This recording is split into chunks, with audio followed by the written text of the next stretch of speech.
So I think this is really a question of where you are in the life cycle of the business. At the early stages of the company, I was doing both of those things uh,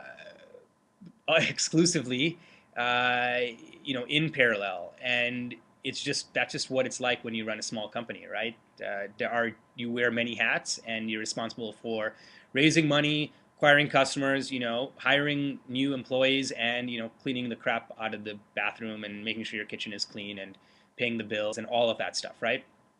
But as the company grew larger, I was able to become smarter and spend my time in areas where I knew that my skills could be I was sort of uniquely skilled at, at doing. So, for example, like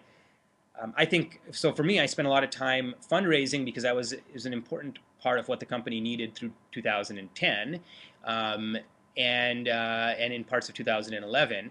And I had other parts of the leadership team focus on new customer acquisition, and I started to spend far less time there. But because I'd already done a lot of the early work, I'd done a lot of the early building blocks to set up a model and a schema for acquiring customers, I could step back and focus on other areas, and particularly areas where I was sort of uniquely qualified to do, like fundraising, where that was only I could do that. Really, nobody else at the company could drive that process, and that became the best way for me to use my time. So, kind of to tease out the sort of the most important kind of pieces there, I'd say that you know it, at the early stages of the company, you will be doing everything, and so having a co-founder or some early team members that can help complement you and who are good at things like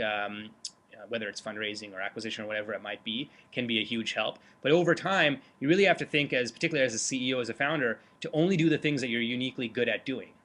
only the things that you're uniquely qualified at doing, and everything else should be delegated to somebody else.